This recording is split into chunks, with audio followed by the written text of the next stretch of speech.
और इजरायली सेना को एक और बड़ी कामयाबी मिली है। वेस्ट बैंक में हमास नेता के घर पर कब्जा, हमास के राजनीतिक उप प्रमुख के घर पर कब्जा, सालेह अल आरूरी के घर आईडीएफ ने कब्जा किया।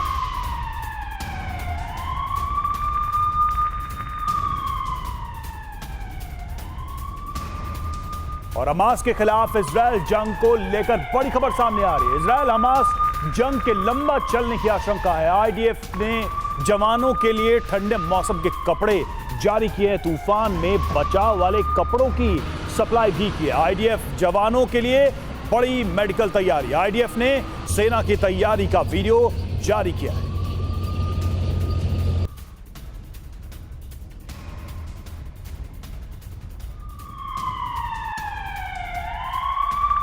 और ग्राउंड ऑपरेशन को लेकर बड़ी खबर आ रही है। ग्राउंड ऑपरेशन पर अमेरिका की रोक नहीं, अभियान रोकने पर नहीं बोले बाइडन। बाइडन के बयान पर बोला व्हाइट हाउस, बाइडन सही रूप से सवाल नहीं सुन पाए, प्लेन पर चढ़ रहे थे इसलिए राष्ट्रपति बाइडन ने ठीक से नहीं सुना सवाल। अगली बड़ी खबर का रुख करते हैं। आईडीएफ की तैयारी को लेकर यह अहम खबर है।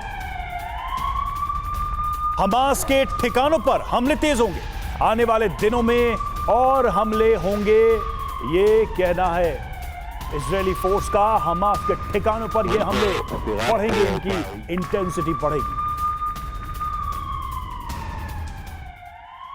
और इजरायल जंग के बीच बड़ी खबर आ रही है। गाजा मिस्र राफा बॉर्डर को खोला गया। राफा बॉर्डर से ट्रकों से गाजा तक राहत सामान भेजा गया और मानवीय मदद के लिए इसे खोला गया था। गाजा से मिस्र जाने का इकलौता रास्ता है। 30 मिनट के लिए राफा बॉर्डर को खोला गया।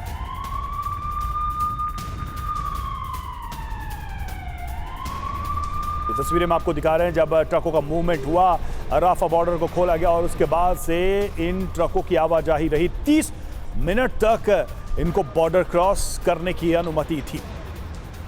मिस्र के राफा बॉर्डर की ये तस्वीर।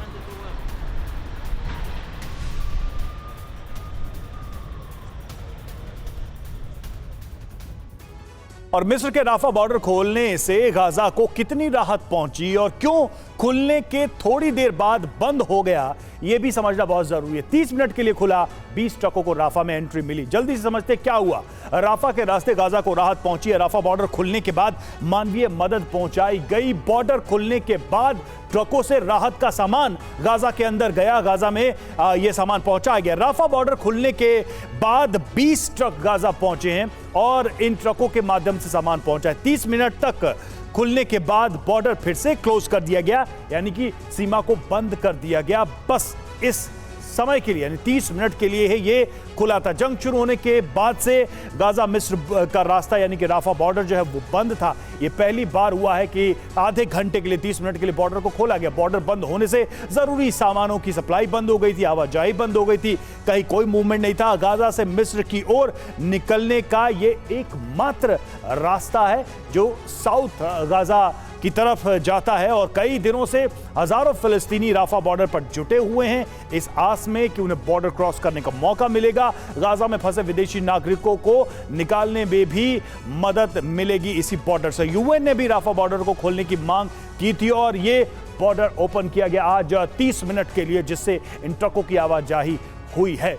और बढ़ते अगली बड़ी खबर की तरफ। इजरायल जंग रुकवाने के लिए कायरा में बड़ी बैठक। जी हां, इजरायल युद्ध को लेकर बैठक में चर्चा। सम्मेलन में इराक, कतर, मिस्र, जॉर्डन, बहरीन के साथ कई देश शामिल। अमेरिका, रूस, चीन, जापान भी शामिल।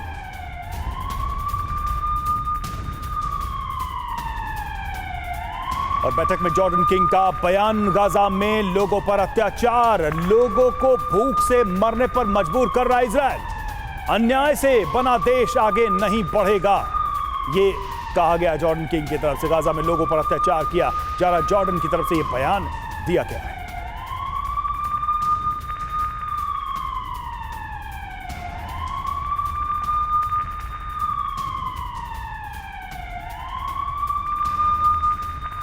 और बंधकों को लेकर यह बड़ी खबर सामने आ रही है। हमास ने कैदियों की अदला बदली की रखी है शर्त। जी हां, हमास ने 6000 कैदियों को रिहा करने की मांग की है।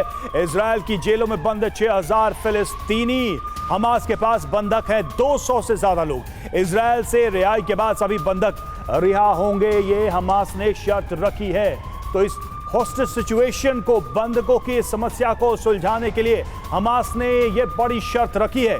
200 के करीब इजरायली लोग बंधक हैं। इजरायल की तरफ से जिन लोगों को अगवा किया गया वो बंधक हैं और इन्हें छोड़ने की एवज में 6000 कैदी जो कि इस वक्त इजरायल की जेलों में बंद हैं, जो फिलिस्तीन के हैं, उनको छोड़ने की मांग रखी गई है। बड़ी शर्त हमास की तरफ से। तो बंधक संकट 250 वर्सेस 6000, 250 वर्सेस 6000। जी हां, क्या है मामला? हमास का दावा उसकी कैद में 200 से 250 बंधक हैं।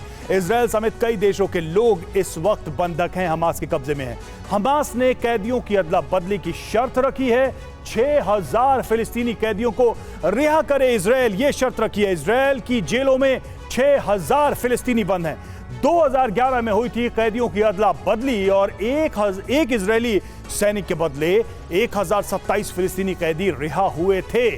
बड़ा सवाल क्या है? बड़ा सवाल, क्या हमास की शर्त मानेगा इजरायल? क्योंकि 200 से 250 के बदले वो 6000 फिलिस्तीनियों को रिहा करने की मांग कर रहा है। तो जिसका डर था वही हुआ।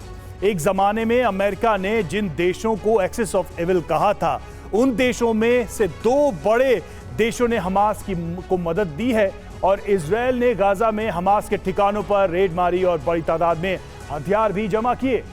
हथियारों को जमा किया गया और तब हैरानी ज्यादा हुई जब पता चला कि ये हथियार मेड इन ईरान है और मेड इन उत्तर कोरिया है, यानी कि बाहर से ये हथियार मंगाए। जी हां, जो हथियार हमास के ठिकानों से जब्त किए गए, उससे यह साफ हुआ कि हमास को ईरान और उत्तर कोरिया से हथियारों की सप्लाई हुई। इन हथियारों में rocket launcher, motor, hand grenade के अलावा आरपीजी और बड़ी तादाद में कारतूस भी शामिल थे। हथियारों की बरामदगी से यह भी पता चला कि हमास ईरान, उत्तर कोरिया का गठजोड़ गुपचुप तरीके से काम कर रहा था और एक दूसरे की मदद कर रहा था।